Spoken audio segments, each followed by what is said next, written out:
Jadi di sini sebelum aku mau jawab pertanyaanmu, aku mau meluruskan tentang stigma anak IPS yang nakal. Stigma tersebut sebenarnya ya benar sih. Benar. Halo. Halo. Kembali lagi di Gema Sinatra. Ada ruang untuk mau berbicara, ungkapkan semua yang dirasa. Terima kasih sudah mau bersua dan selamat bersua bersama. Halo pendengar semua. Perkenalkan, namaku Aulia dan di sini aku bakalan nemenin kalian selama kurang lebih 10 menit ke depan. Kali ini adalah kali pertama Gema Sinatra membuat video podcast atau vidcast nih. Nah, di sini aku udah bersama narasumber-narasumber keren yang bakalan nemenin kalian untuk pembahasan seputar SMA IPA versus SMA IPS. Mungkin yang pertama di sini ada Kak Ade. Halo. Dari selaku perwakilan dari angkatan IPA. Mungkin salam kenalnya dulu, Kak. Perkenalkan, nama saya Muhammad Ade Zakwan dari kelas 12 IPA 5 dan saya di sini sebagai perwakilan dari IPA. Dan juga yang kedua di sini ada Kak Dedi nih selaku perwakilan dari angkatan IPS. Halo Kak Dedi. Halo. Sebelumnya perkenalkan semuanya, nama saya Dedi Zen Tarasri. Saya dari kelas IPS. Kabar-kabar yang kakak-kakak nih gimana sekarang, Kak?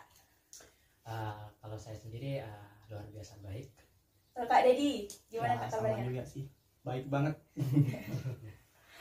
Kalau misalnya dilihat nih, kayaknya Kak Dedi sama Kak Awan masih belum terlalu kenal nih. Mungkin Kak Dedi sama Kak Awan boleh kenalan dulu nih, Kak. Gimana satu sama lainnya? Sebenarnya kalau saya sama Ade ini sudah pernah kenalan gitu. Karena kita di kelas 10 sudah pernah ketemu. Pada saat itu kita Sedang dalam pelatihan OSN. nah ya dalam pelatihan OSN yang diselenggarakan oleh Puskesmas ya. Terus ada latihan di sekolah. Jadi kita bisa kenalan gitu di program tersebut. Wah, oke. Jadi udah pada saling kenal nih kan, Kak? Dan jadi aku ngumpulin kalian di sini bukan karena pingin kalian untuk tawuran antar angkatan ya, Kak. Jadi, tapi kalau gitu tidak apa-apa juga. Ya, sih. ya. waduh. Tapi kita di sini mau membahas hal seputar IPA versus IPS nih, Kak. Nah, seperti yang udah diomongin tadi nih, sempat disinggung juga kalau Kak Dedi sama Kak Awan ini kan kenalnya dari OSN nih.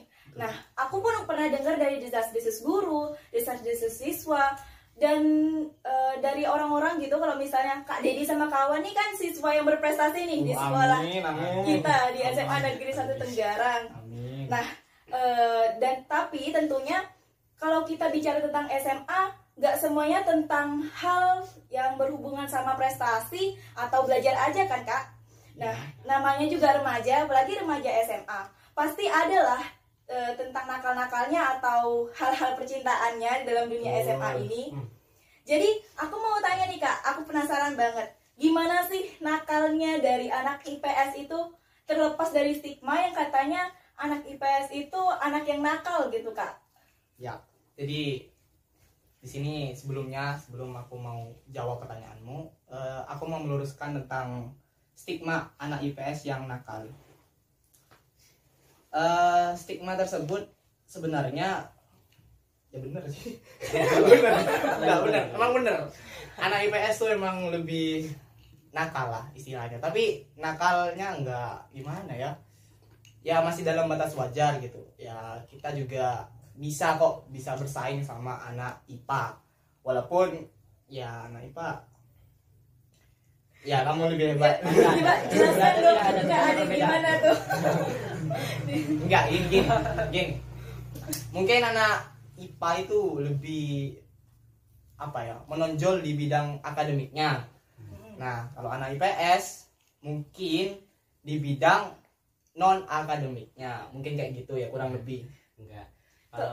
Kalau di IPA tuh tergantung kitanya juga ya. Kita enggak melihat ada anak yang berprestasi selalu di IPA, itu enggak semuanya. Tergantung dari anaknya dan kemauannya di sekolah tuh mau jadi apa. Bisa saja yang IPA itu bisa berprestasi di bidang non akademik juga. dan sebaliknya gitu. dan sebaliknya juga, dan Iya. juga bisa nakal juga. Oh iya. Oh, oke. jadi gitu nih, menarik dari pendapatnya Kak Dedi sama Kak Ade. Dan ini kalau misalnya dilihat-lihat nih Kak, dari tadi aku ngeliatin Kak Dedi ini kelihatannya kayak orang yang humoris gitu. Terus biasanya kalau misalnya orang humoris gini biasanya disukain sama cewek-cewek Aduh. gitu. Jadi aku juga mau tanya nih Kak, aku juga penasaran gitu. Gimana sih kalau misalnya anak IPA atau anak IPS gitu, kalau misalnya gombal? Berhubung tadi kan kalau misalnya anak IPA hubungannya sama rumus fisika, kimia, matematika. Gimana tuh Kak? Kalau misalnya nggak masalah gombalan-gombalan. Dari anak IPA dulu ya. Oke. Kalau dari anak IPA tuh dari rumus fisika ya. Ada yang namanya besaran vektor dan sama besaran satuan, besaran nilai skalar. Nah, kalau cara gombalnya gini. Kalau aku tanpa kamu bagaikan besaran skalar. Nah, kalau sama kamu jadi besaran vektor. Kenapa kayak gitu? Nah, kalau besaran skalar itu besaran yang hanya mempunyai nilai. Nah, kalau besaran vektor itu besaran yang punya nilai dan arah. Nah, jadi kalau sama kamu juga bisa punya arah. Waduh. Bentar, aku mau menanggapi gombalan. Pertama, cewek denger gombalanmu tuh capek dulu gitu, suruh mikir. Ya, itu kan beda kan, IPS beda. Kalau Ya. anak cewek di IPA tuh Capek dulu yang mau denger itu. Suka capek. Nggak baper gitu, malah kesel lihat. Nggak boleh baper, nggak boleh baper. Kalau IPS gimana? Kalau dari Kak Didi ini Kak, gimana? Kalau IPS kan, anak IPS itu kan maunya simpel-simpel aja gitu, nggak ribet, nggak pakai rumus gitu kan. Ya udah, kita ambil yang simpel aja. Contohnya aja gini, kita anak IPS tuh benci sama pelajaran sejarah gitu, karena Waduh. gimana ya, masa lalu gitu kan, terus banyak banget nama-nama tokoh, terus perjalanannya gitu diinget-inget capek gitu. Tapi kalau sama kalian semoga Aduh. tidak ada sejarahnya, Jadi berjalan lurus terus Iya. maju ke depan ya Kak ya? tidak jadi sejarah. Tidak jadi sejarah. Terus, Oke. Bosan nggak bisa. Sampai ke masa depan gitu. Gak baper juga sih kayaknya. Itu kamu ketawa. Gak baper lah. Nah, teman-teman kalau misalnya ngelihat perbandingan dari gombalan IPA dan IPS tadi, kelihatan banget kan perbedaannya dari gombalan anak IPA sama gombalan anak IPS. Jadi setelah dari jawaban yang Kak Dedi sama Kak Awan yang berikan tadi, kita juga makin tahu kan kalau misalnya gombalan anak IPA, nakalnya anak IPA ataupun nakalnya anak IPS itu ada kemiripan atau perbedaannya masing-masing. Nah, jadi aku juga mau tanya nih Kak, boleh kasih sedikit gambaran nggak sih hal apa yang identik banget sama IPA atau IPS gitu? Mungkin dari Kak Dedi dulu. Identik anak IPS, identiknya itu seperti yang kalian ketahui bahwa anak IPS itu anaknya nakal. enggak mungkin agak melenceng gitu, bukan Keluarga. nakal ya, tapi enggak teman, anak IPS itu asik gitu, asik, anaknya asik di kelas itu apa ya, asik lah pokoknya, anaknya tuh fun, terus kreatif. Nah, kreatif anak IPS tuh kalau disuruh membuat sesuatu tuh kreatif teman, karena sudah biasa gitu anak IPS tuh nyari alasan kalau ditanya guru gitu. Entah kalau misalkan terlambat gitu, misalkan kita ditanya kenapa terlambat hari pertama, bannya bocor bu, dimaafin, oh iya nanti jangan diulangi lagi ya. Hari kedua kenapa telat, masih BAB. Banyak pokoknya anak IPS tuh kreatif pokoknya ya. Itulah ciri khas anak IPS yang sampai membuat guru-guru tuh amazed sama kita. Jadi jadi geleng-geleng kepala Iya. gitu guru-guru ya kak ya. Jadi kebongkar nih gimana anak IPS. Kalau misalnya dari anak IPA nih Kak Awan gimana? Kalau Paling. dari IPA mungkin identiknya anak IPA itu pemikir ya, sama juga disiplin. Bertolak belakang. Kita bertolak belakang. Tapi ya itu berlaku hampir sebagian besar dari anak IPA seperti itu ya. Karena kalau anak IPA itu kebanyakan mata pelajarannya kan suka menghafal rumus, juga suka menghitung. Nah, jadi mau tidak mau anak IPA itu dipaksa untuk berpikir keras dan juga untuk sikap disiplinnya karena banyak tugas juga. Karena itu anak IPA itu lebih cenderung dianggap disiplin daripada anak IPS. Oke. Paham. Aku ngerti. Terus tadi kan juga sempat nyinggung kalau misalnya mata pelajaran tuh yang diterima anak IPA atau IPS. Terus aku juga sempat disinggung juga tadi kalau misalnya Kak Dedi sama kawan ini kan anak yang berprestasi gitu di sekolah di SMA 1 Tenggarang. Aku mau tanya nih Kak, cara belajarnya Kak Awan sama Kak Dedi atau cara belajar anak IPA dan IPS gitu gimana Kak? Kalau misalnya dijawab. Kalau anak IPA tuh biasanya sukanya sambil dengerin musik. Sama sih ya. IPS Sama juga, sih. semuanya juga. Tapi lebih ke musik yang santai, sama juga. Sama gak sih Kak? Oh beda nih, beda. Hip hop. Waduh. Terus kalau anak IPA biasanya suka buat catatan rumus juga. Kalau kita catatan temen. Ya. Aduh. Buat apa juga. Terus seringnya belajarnya sendiri dan nggak suka ngumpul. Aduh, Individualis gitu ya Kak ya? Ya. individualis, kapitalis nih. Beda. Aduh.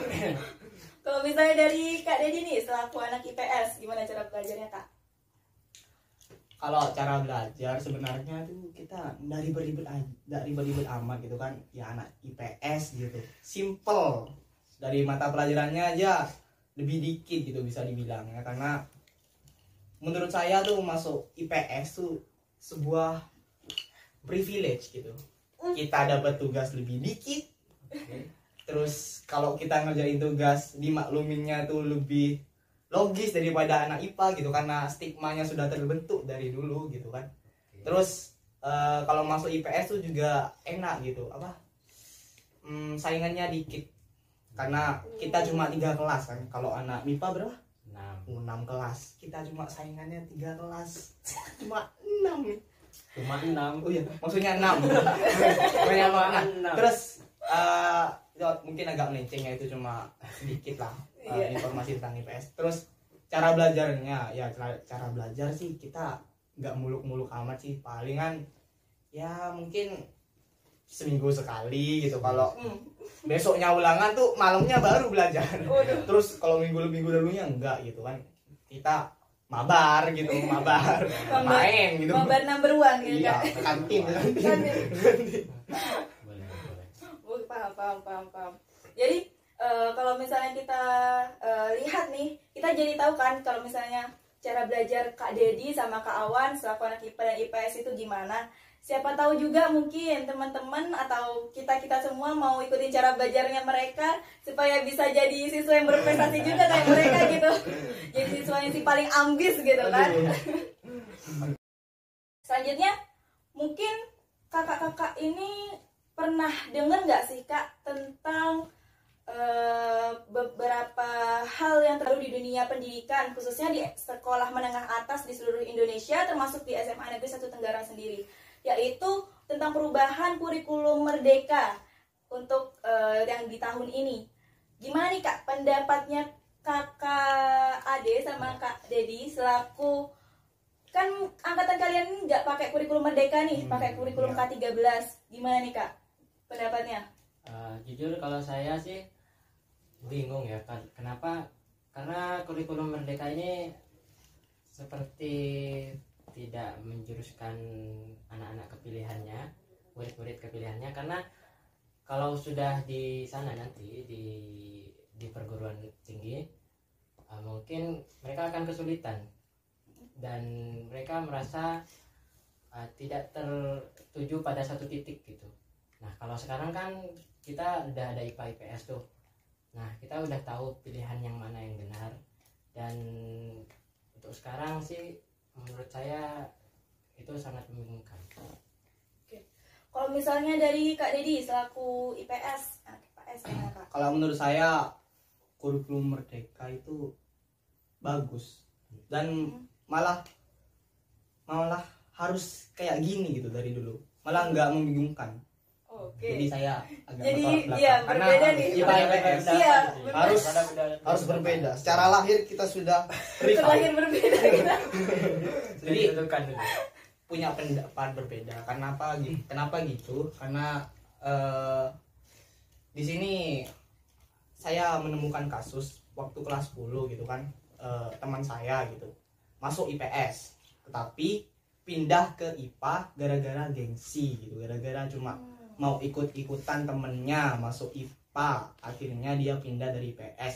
Terus kapan hari gitu dia bilang kepada saya, aku nyesel deh gitu masuk IPA, tugas banyak, terus ulangan juga dapat jelek, enak masuk IPS dulu aku ya. Nah jadi gitu teman-teman, jadi kalian kalau mau masuk jurusan tuh pikirkan baik-baik gitu, enggak ikut-ikut teman, enggak gengsi. Nah dengan adanya kurikulum Merdeka ini, nah maka hal itu bisa teratasi. Mungkin Pak Nadiem Makarim juga ngelihat kasus ini, walaupun beliau nggak pernah sekolah di sini juga sih.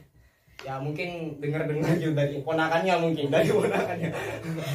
Siapa tahu dari sepupu-sepupunya. Ya bener. Jadi menurut saya kurikulum Merdeka ini bisa memilihkan anak-anak Indonesia itu tentang jurusan yang memang diminat dan dibakati oleh seorang murid. Jadi menurut saya ini adalah program yang bagus sih dari pemerintah. Oke, jadi nggak bisa pilih-pilih lagi nih kan Kak, Iya. karena kan udah ya emang satu Iya, aja kurikulumnya satu. sesuai dengan nilainya dia. Iya, oke. Jadi setiap perubahan itu pasti kan ada pro kontranya kan, seperti yang Kak Ade tadi sama Kak Dedi ucapin, ada yang setuju, ada yang enggak. Tapi kita berharap juga mungkin pelajar yang udah masuk ke dalam kurikulum Merdeka ini semoga bisa tetap beradaptasi, bisa belajar sesuai apa yang mereka minati dan memang mereka kuasai gitu kan, biar mereka bisa berkembang juga. Jadi udah nggak terasa nih, ada kurang lebih 10 menit kita udah berbincang-bincang bersama narasumber-narasumber keren kita hari ini. Dan tentu dalam perbincangan kali ini kita pasti ada pesan-pesan yang bisa kita ambil gitu kan. Kalau misalnya dari aku sendiri nih, ada pesan yang kita tuh nggak perlu lagi membenturkan antara anak IPA atau IPS. Teman baik itu IPA maupun itu IPS ataupun kurikulum Merdeka, masing-masing memiliki keistimewaannya sendiri, dan semua itu tergantung dari bagaimana cara kita belajar maupun bersikap disiplin untuk mengatur waktu, sehingga kita bisa menjadi siswa yang berprestasi dengan cara kita masing-masing. Terima kasih banyak ya Kak Ade, Kak Dedi yang udah menyempatkan hadir untuk menemani Sobat Gesi kali ini. Dan oh ya Kak, tetap semangat buat belajarnya, karena kan berhubung kelas 12 udah mulai mempersiapkan ujian akhir sekolah nih bentar lagi. Jadi tetap belajar, tetap semangat belajarnya biar bisa mendapat nilai yang terbaik gitu kan ya. Dan teman-teman, mungkin sampai sini aja video podcast kita kali ini. Saya Aulia Kamila Putri pamit undur diri, dan nantikan terus video podcast kami selanjutnya. Mungkin kita bisa jargon dulu Kak, bareng-bareng jargon sekolah kita nih, sekolah kesayangan kita yang terkenal banget gitu. Siap. Oke, 1, 2, 3. Semangat juara.